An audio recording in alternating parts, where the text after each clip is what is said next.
મિત્રો આપણે દ્વિપદી પ્રમેયમાં 8.1 અધૂરું છે એને પૂરું કરીશું. a + b ના વિસ્તરણ પરથી ચાલવાનું છે. તો જોઈએ 9 સુધીના એક્ઝામ્પલ ગણ્યા હતા. આગળ 10મા એક્ઝામ્પલ શરૂ કરીએ. તો એમાં બે કિંમતો આપેલી છે. એક્ઝામ્પલ 10 એમાં બે કિંમતો આપેલી છે. દ્વિપદી પ્રમેયનો ઉપયોગ કરી આ સંખ્યા અને આ સંખ્યા પૈકી કઈ સંખ્યા મોટી છે તે નક્કી કરો. આનો જવાબ લખી રહ્યા છીએ. તો આને નામ આપી દઈએ અહીં x = 1.1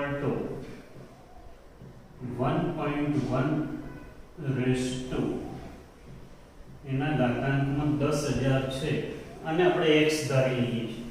આની કિંમત તો ઓલરેડી સ્પષ્ટ છે જ y. જો આનું મૂલ્ય 1000 થી મોટું આવશે તો પહેલી કિંમત બીજી કિંમતથી મોટી છે એટલે x નામ આપી છે એટલે ઇક્વલ.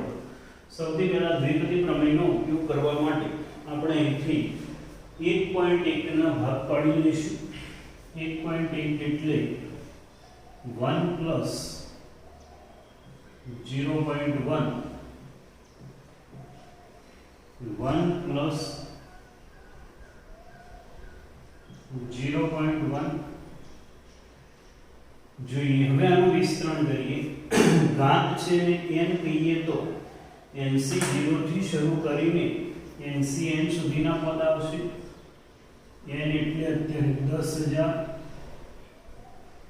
10,000 c0 એકની કોઈ પણ ઘાત લખવાની જરૂર નથી, એની કિંમત એક જ પ્લસ 10,000 c1 0.1 ની એક ઘાત પ્લસ 10,000 c2 0.1 ની 2 ઘાત plus up to so on 10,000 c10,000 into 0.1 raised to 10,000.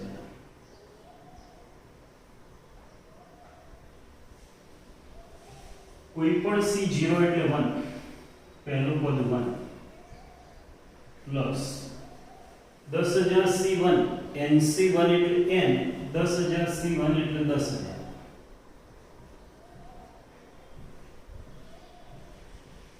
ગુણાકારમાં 0.1 ની એક ઘાત એટલે 0.1 પ્લસ આગળનું હું લખતો નથી ઇક્વલ ટુ 1 પ્લસ 1,000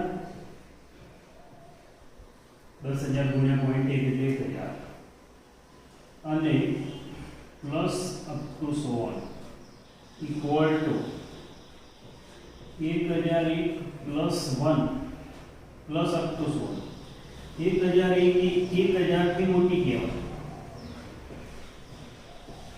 અને માટે x is greater than માટે 1.1 ની 10,000 ઘાત એ 1,000 થી મોટી સંખ્યા છે.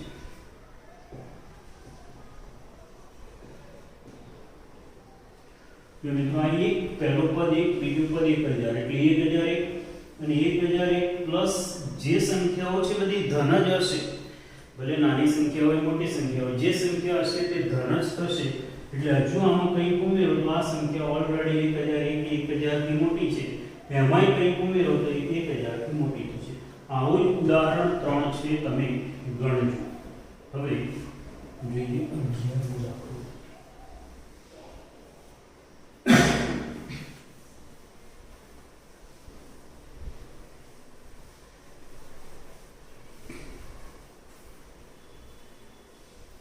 દાખલાનો સાદો વિસ્તરણ છે. a + b⁴ minus a - b⁴.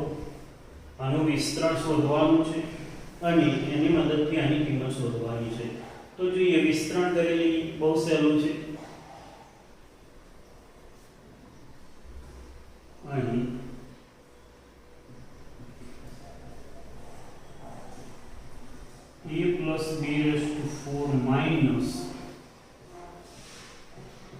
e minus b raised to 4 equal to આનો વિસ્તરણ 4c0 a ની 4 plus 4c1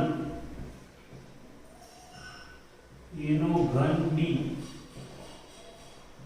plus 4c2 a નો વર્ગ b નો વર્ગ प्लस 4c3 a b નો ઘન प्लस 4c4 b ની 4 ઘાત છે એટલે વિસ્તરણમાં 5 પદ થાય 4 ઘાત છે એટલે વિસ્તરણમાં 5 પદ થાય હવે આના અનુરૂપ જ આ સાદુરૂપ છે પણ આની આગળ માઈનસ છે આના સાદુરૂપમાં શું થશે પહેલા પદ આગળ પ્લસ બીજા આગળ માઈનસ ત્રીજા આગળ પ્લસ ચોથા આગળ માઈનસ પાંચમા આગળ પ્લસ પણ એ બધા પદો માઈનસ થી ગુણાયેલા છે એટલે બદલી નાખીશું પહેલા આગળ માઈનસ પછી plus minus plus minus plus શક્ય હોય તો પહેલાનો સાદુરૂપ પહેલી લાઈનમાં લખો બીજાનો સાદુરૂપ બીજી લાઈનમાં લખો minus 4c0 a raised to 4 plus 4c1 a નો ઘન b minus 4c2 a square b square plus 4c3 a b નો ઘન minus 4c4 b raised to 4 plus minus એવું જ આવે પણ આગળ માઈનસ છે એટલે બધાના ચિહ્નો બદલાઈ ગયા આ બંને પ્લસ માઈનસ દૂર થશે આ બંને પ્લસ માઈનસ દૂર થશે આ બંને પ્લસ માઈનસ દૂર થશે હજુ પણ હાલ કિંમત નથી મૂકતા જો આ પદ બે વખત છે આ પદ પણ બે વખત છે એટલે 2 times 4c1 to 4 4 a નો ઘન b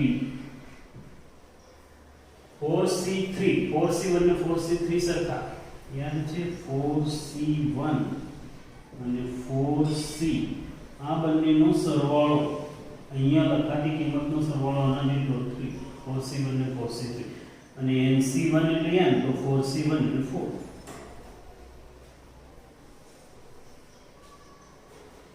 तो 4c3 4 into a b નો ઘન a અને b ની કિંમતો મૂકી દઈએ એટલે આ પરિણામ મળી ગયું જેનો a equal to √3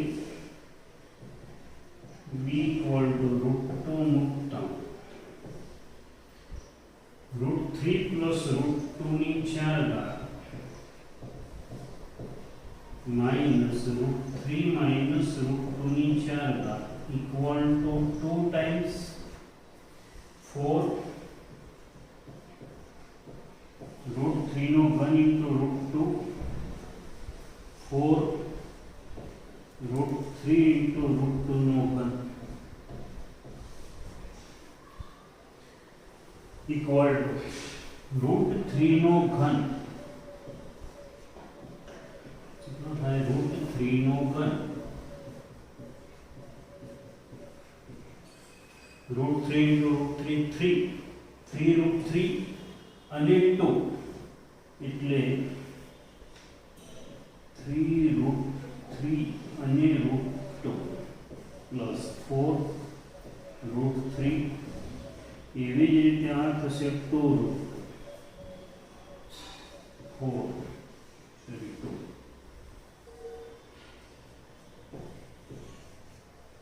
આ થશે 12 √6 આ થશે 8 √6 12 અને 8 20 2 into 20 √6 આખો જવાબ શું થશે જોઈએ જવાબ ચેક કરી લઈએ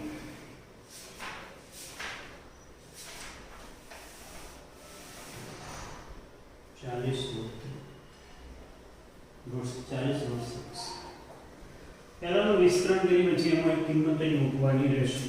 જોઈએ 12 lakh.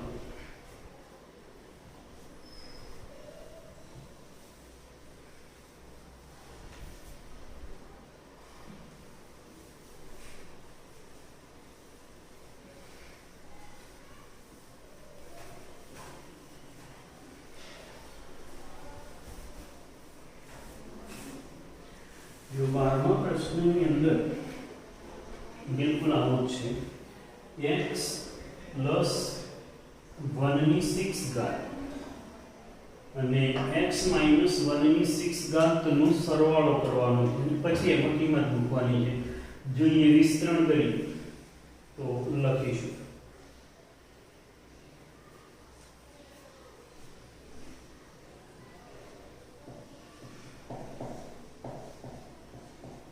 x plus 1 raised to 6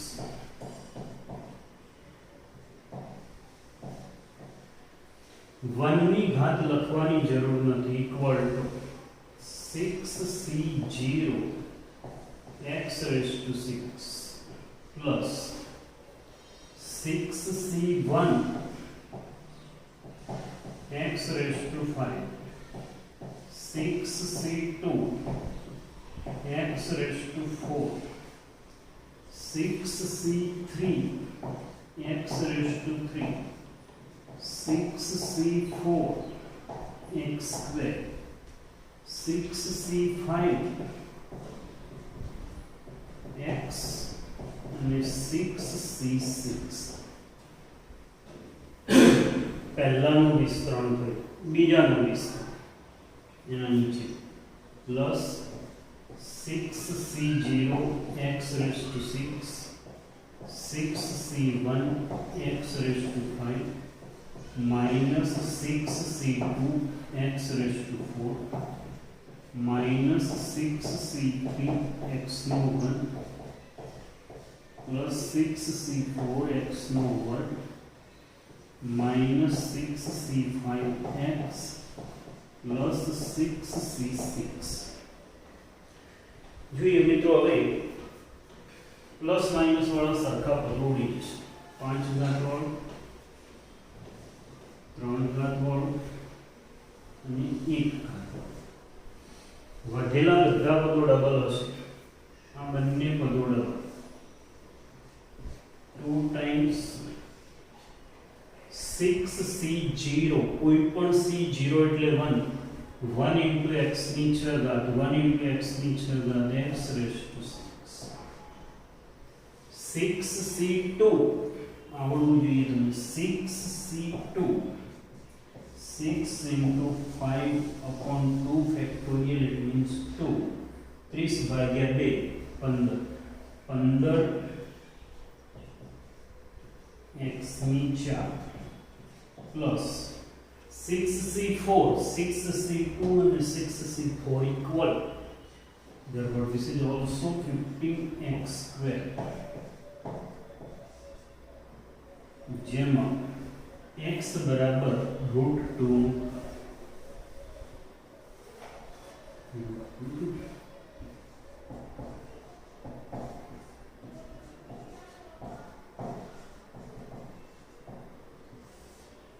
√2 plus 1 raised to 6 √2 minus 1 raised to 6 equal to 2 times √2 raised to 6 15 √2 raised to 4 15 √2 raised to 2 equal to √2 raised to 6 √2 ગુણ્યા √2 ગુણ્યા √2 ગુણ્યા √2 એવું 6 વખત એટલે 2 3 વખત એટલે 8 આ 15 √2 ની 4 ઘાત 4 અને 15 2 2 8 15 14 60 15 30 2 ગુણ્યા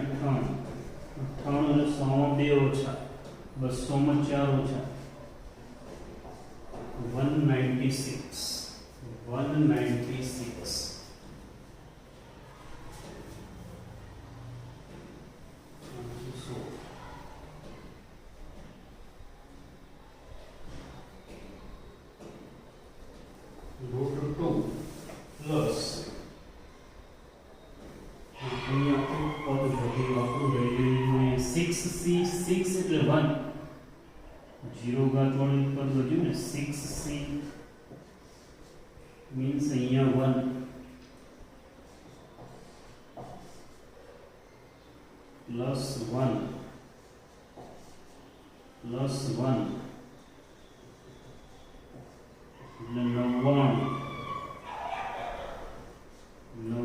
એટલે 100 માં 1 ઓછા એટલા 200 માં 2 લાસ્ટ ટર્મ્સ રહી ગયું 6 એટલે 1 જો મિત્રો હવે તમારે આ સ્વાધ્યાય 8 નો દાખલો 5મો આવી જ રીતે ગણવાનો છે આટલા સુધીનું તો સાદુરૂપ આવી જ ગયું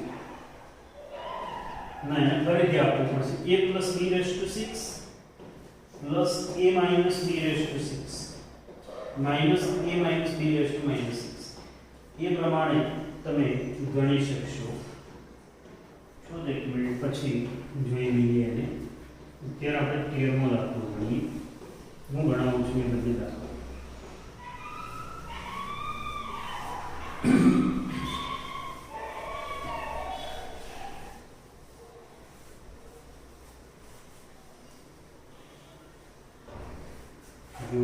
बताओ कि धन पूर्णांक n માટે 9n + 1 - 8n - 9 એ 64 વડે વિભાજ્ય છે હવે આપણે આનો આ પ્રશ્ન બીજા એક ચેપ્ટર થી ગણી શકીશું કે પરીક્ષાની અંદર આપણને સ્પષ્ટ ઉપર લખેલું હોય કે આ પરિણામ દ્વિપદી પ્રમેયથી સાબિત કરો તો આપણે હાલ ગણીએ એ જ રીતે ગણાશે જો गणितीय अनुमान सिद्धांत चौथा चैप्टर ઉપર લખેલું હોય કે ગણિતીય અનુમાનના સિદ્ધાંતથી સાબિત કરો તો એ રીતે કરીશું ઉપર કોઈ માહિતી ન લખી હોય તો તમે કોઈ પણ રીતે સાબિત કરી શકો તો જુઓ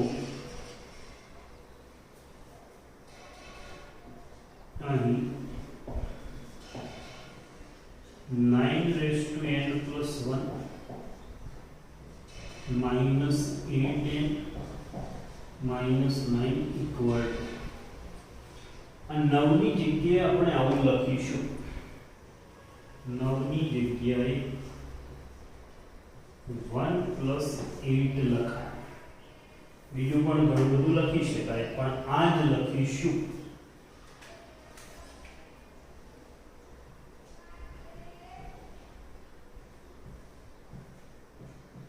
વિસ્તરણ કરીએ આનું n plus 1c0 n હોય તો nc0 આવે n plus 1 છે એટલે n plus 1c0 plus n plus 1c1 into 8 8 ની ઘાત હવે વધશે plus n plus 1c2 into 8 નો square up to so on છેલ્લું પદ આવશે n plus 1c n plus 1 8 raised to n plus 1 આનું વિસ્તરણ થયું આ બે પદ તો બાકી જ છે કયા -8n -9 ઇક્વલ ટુ कोई पण c0 એટલે 1 આ 1 આખો પદ એની કિંમત 1 nc1 એટલે n nc1 એટલે n તો n plus 1c1 એટલે n plus 1 into 8 plus n plus 1c2 into 8 no square plus up to so on n plus 1c n plus 1 8 raised to n plus 1 minus 8n minus 9 આનો સાદુરૂપ શું થાય કૌંસ છોડી દે 8n plus n 8n plus 8 અને 1 8n plus 9 આ 8n plus 9 આની સાથે દૂર થઈ જશે 8n plus 9 plus અને 8n plus 9 minus બાકીના બધામાંથી 8 નો વર્ગ કોમન મળશે. 8 નો વર્ગ કોમન, તો અહીંયા વધશે n + 1c2. 8 નો વર્ગ કોમન મળી ગયો એટલે એકડો વધ્યો. n + 1c3 8. આના પછીના પદમાં 8 ની 3 ઘાત હોય, એના પછીના પદમાં 8 ની 3 ઘાત હોય, એમાંથી 8 નો વર્ગ કોમન લ્યો એટલે 8 ની 1 ઘાત વધે. એ પ્રમાણે આ જે છે તે 8 ની 2 ઘાત કોમન લીધી, જેટલી હોય એમાંથી 2 ઓછી થાય. n + 1 માંથી 2 ઓછા કરો એટલે n - 1 થાય. દરેક પદમાં 8 ની ઘાત 2 જેટલી ઘટાડી. 8 નો વર્ગ એટલે 64. ગુણાકારનો આના બરાબર m ધારી લઈએ. બાજુ તમે લખ્યો જ્યાં આ બધું ઇક્વલ ટુ m, અને આ બધા જ ધન પૂર્ણાંક છે n વાળા પદો, એટલે આને આવું લખી શકાશે જે 64 વડે વિભાજ્ય છે. જે 64 વડે વિભાજ્ય છે. એટલે આનો આ પ્રશ્ન બહુ સરળતાથી ગણી શકાય છે ગણિતીય અનુમાનના સિદ્ધાંતથી. પણ હવે આમાં જોઈ લેજો દ્વિપદી પ્રમેયથી પણ સહેજ રીતે ગણી શકાય. હવે એક સરસ દાખલો 14મો ગણીએ. દેખાવ જોઈને કદાચ થોડું અઘરું લાગે, પણ એટલો સરસ દાખલો છે કે 2 સ્ટેપમાં દાખલો પૂરો થઈ જશે. અને એના માટે આપણે a + b⁴n નું વિસ્તરણ જોઈએ. જો આપણે જાણીએ છીએ કે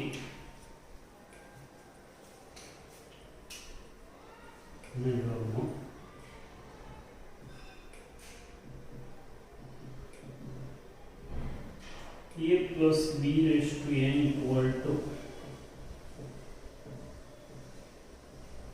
nc0 an nc1 an - 1 × b ની 1 ઘાત પ્લસ nc2 an - 2 × b²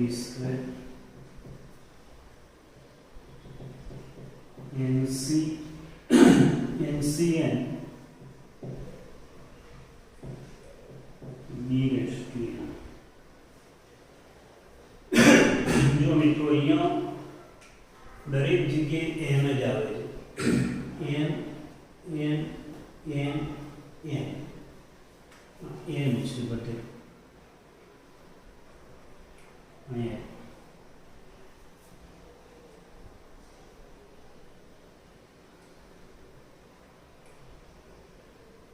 અહીંયા પણ બધે n જ છે. n n - 1 પણ શરૂઆતનો અંક તો n જ છે. હવે અહીંયા બદલાય છે. પહેલા પદમાં અહીંયા 0 આવ્યું, પછી 1 આવ્યું, એ 1 અહીંયા આવે, એ 1 અહીંયા આવે, અહીંયા 2 આવે, અહીંયા 2 આવે, 2 આવે. એ પ્રમાણે n આવે, n આવે. અહીંયા જે સંખ્યા છે એ b ના ઘાતમાં છે, બગડો છે તો b નો વર્ગ છે. એ પ્રમાણે હવે આને આમ લખાશે ઇક્વલ ટુ, જો સિગ્મા એટલે સરવાળો. અહીંયા n m ના nc આ બદલાય છે. જે બદલાય છે ને એને હું અહીંયા લખું r = 0 થી r = n. r બરાબર 0 મૂકો તમે એટલે પહેલું પદ મળવું જોઈએ.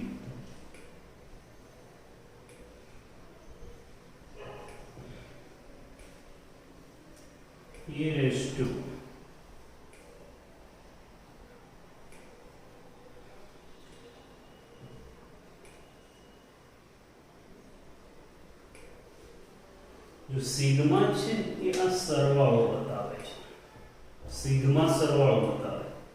આમાં r બરાબર 0 મૂકો એટલે આખામાં જ્યાં જ્યાં r હોય ત્યાં 0 મૂકો એટલે પહેલું પદ આવી જવું જોઈએ. પહેલું પદ r બરાબર 0 મૂકો nc 0 en 0 એટલે n b 0 1 મૂકો એટલે બીજું પદ nc1 en 1 b1 b1 2 મૂકો તો એના પછીનું પદ મળે, 3 મૂકો તો n મૂકો તો છેલ્લું પદ મળે. તો ટૂંકમાં આ દાખલાના જવાબમાં આપણે અહીંથી શરૂ કરીએ તો ચાલો આ સૂત્રને બીજા સ્વરૂપે લખેલું છે. આ સૂત્ર એવું જ છે બીજા સ્વરૂપ, જેમાં e equal to 1 b equal to 3 મૂકતા, જેમાં a બરાબર 1 મૂકો, b બરાબર 3 મૂકો. a બરાબર 1 b બરાબર 3 એટલે 4 ની અંદર થઈ ગઈ. સિગ્મા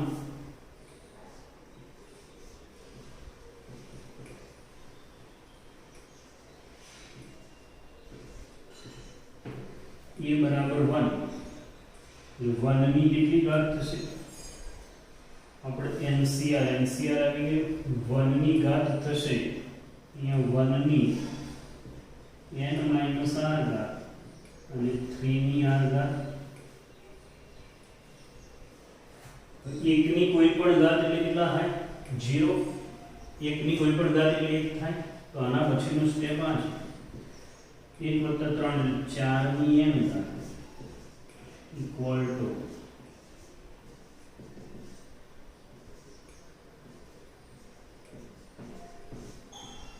થઈ ગયો. આ સૂત્રની અંદર a equal to 1 b equal to 3. આપણને એવું લાગે કે આવું ક્યાંથી ખબર પડે? તો 4 છે a પ્લસ b 4 થવા જોઈએ, અહીંયા તગડો જોઈએ છે એટલે એક તગડો થઈ ગયો, બાકી એકડો વધ્યો. એટલે આવા 2-4 પ્રશ્નો ઘડી શકાય. આ 3 5 5 ની 4 ઘાત હોય તો એ 4 આવે, 5 ની n ઘાત હોય 8 ની n ઘાત હોય તો 7 આવે, ગણી શકો તમે. એટલે આ પ્રમાણે થશે. તો હવે આ જે વિસ્તરણ લખ્યું છે એમાં આપણે એક હવે 8.1 પછીના એક પોઈન્ટ માટે જોઈ લઈએ. આના વિસ્તરણમાં આગળ આમ તો કહેલું છે પણ ફરી યાદ કરે તો આના વિસ્તરણની અંદર જો બીજું પદ શું આવે છે? બીજું પદ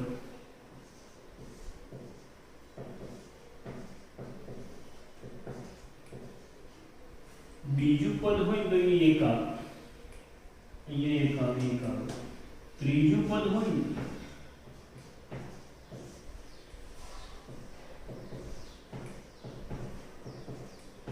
ને ત્રીજું પદ, તો ત્રીજું પદ છે ને તો અહીંયા 2 આવે.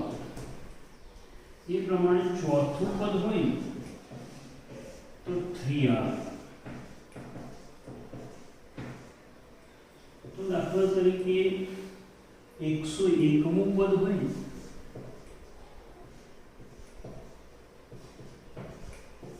તો 100 આવે.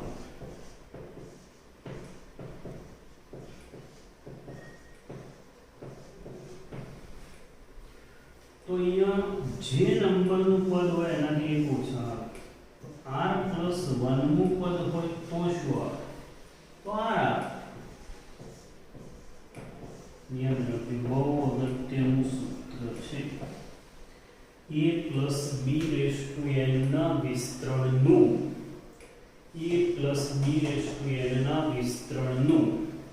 r + 1મું પદ NCR a n - 1 NCR a n - r b r a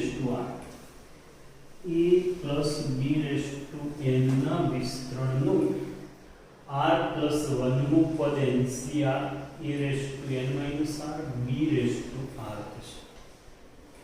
હવે એટલે 8.1 પછી એક આ સૂત્ર નોંધજો. ત્યાર પછી આનું વિસ્તરણ કરીએ તો આનું મધ્યમ પદ કયું મળે? આપણે પદ તો r+1 એટલે દાખલા તરીકે 101 નું પદ નક્કી કરી દીધું, પણ મધ્યમ પદ નક્કી કરીએ કેવી રીતે મળે? તો આમાં એવું બનશે, જો n યુગ્મ હોય, જો n અયુગ્મ હોય તો આના ઉપર આવું લખજો 8.1 પછી a plus b raised to n ના વિસ્તરણમાં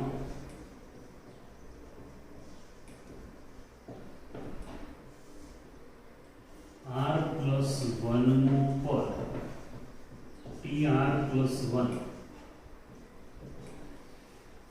હમણાં લખી દઈએ. ત્યાર પછી a plus b raised to આવું લખજો, એના પછી નીચે લખજો મધ્યમ પદો. તો n યુગ્મ હોય તો મધ્યમ પદ કયું થાય? તો આમાં આવું થશે, દાખલા તરીકે આપણે a plus b/2 લઈએ, a plus b/2, a plus b raised to 3 લઈએ તો આનું વિસ્તરણ આવું થાય.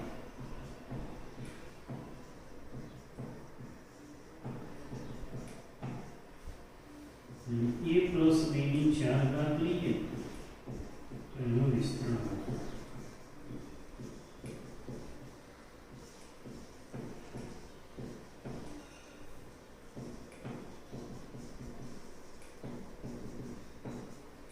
તો આના વિસ્તરણનું 5 પદો આવે તો આ ત્રીજા નંબરનું પદ મધ્યમ પદ થયું. ત્રીજા નંબરનું પદ મધ્યમ પદ થયું. પણ દાખલા તરીકે આના વિસ્તરણમાં 4 પદ આવે તો 2 પદો મધ્યમ પદ થાય. એટલે અયુગ્મ હશે ત્યારે 2 મધ્યમ પદો આવશે, અયુગ્મ હશે ત્યારે 2 મધ્યમ પદો આવશે, અને યુગ્મ હશે ત્યારે એક જ મધ્યમ પદ આવશે. તો યાદ કેવી રીતે રાખવાનું? તો જો આપણે આ 3 પરિણામ યાદ રાખવાના, n plus 1/2, n plus 2/2 અને n plus 3/2. આ નંબરના પદો મધ્યમ પદ હોય તો આ બંનેમાં આ એક જ થશે, આ બંને એક સાથે આવશે અને આ જુદું આવશે. હવે આ બંનેમાંથી કયામાં આ બે આવશે અને બાકીનામાં આ આવશે. તો જ્યાં અયુગ્મ હોય ને તો આની કિંમત પૂર્ણાંક આવવી જોઈએ. આમાં તમે યુગ્મ વત્તા 1 મૂકો તો અયુગ્મ, અને અયુગ્મને 2 વડે ભાગો તો અપૂર્ણાંક થઈ જાય. એટલે આ અયુગ્મ હશે એટલે અયુગ્મમાં આ બે આવશે. તમે યુગ્મ છે, યુગ્મ વત્તા 2 એટલે યુગ્મ, અને યુગ્મને 2 વડે ભાગો તો યુગ્મ, એટલે ધન પૂર્ણાંક મળે. એટલે અહીંયા આવશે n plus 2/2 નું પદ, અને અહીંયા આવશે n plus 1/2 નું પદ અને n plus 3/2 નું પદ. એટલે ખ્યાલ આવ્યો? n plus 1/2 નું, n plus 2/2 નું, n plus 3/2 નું. કયામાં શું આવશે? તો n plus 1 ને n plus 3 એકમાં જ આવશે અને n plus 2 જુદામાં આવશે. હવે યુગ્મ અયુગ્મમાં જો તમારે મિક્સ થઈ જાય તો સીધું વિચારવાનું, યુગ્મ વત્તા 2 હોય એ યુગ્મ થાય, યુગ્મને 2 વડે ભાગો તો ધન પૂર્ણાંક વધે, અયુગ્મમાં 1 ઉમેરો તો યુગ્મ થાય, અયુગ્મમાં 3 ઉમેરો તો યુગ્મ થાય. એટલે આ અહીંયા આવશે, આ અહીંયા આવશે. એટલે બહુ તેને એના માટે સ્પેશિયલ યાદ રાખવાની જરૂર નથી, પણ યુગ્મ હોય, યુગ્મ ઘાત હોય તો વિસ્તરણમાં અયુગ્મ પદો આવે તો એક જ મધ્યમ પદ આવે, અયુગ્મ હોય તો વિસ્તરણના પદોની સંખ્યા યુગ્મ થાય તો 2 મધ્યમ પદો હોય. આટલું યાદ રાખશું. નેક્સ્ટ લેક્ચરમાં આપણે એના દાખલા ગણીશું. તમને ટ્રાય કરજો. ઉદાહરણ તો ઠીક છે, પણ સ્વાધ્યાય 8 નો દાખલા નંબર 5 અને 6 ગણવાનો ટ્રાય કરજો. 5 અને 6 ગણવાનો પ્રયત્ન કરજો. આપણે એવા બે દાખલાઓ છે.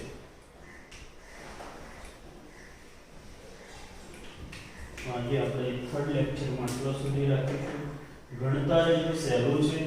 આપણે અત્યારે નાના લેક્ચર એટલા માટે લઈએ છીએ કે જેથી તમારે સાથે સાથે પ્રેક્ટિસ કરી શકો. મોટા લેક્ચર પણ લઈશું, પણ અત્યારે આપણે નાના લેક્ચર એટલા માટે લઈએ છીએ.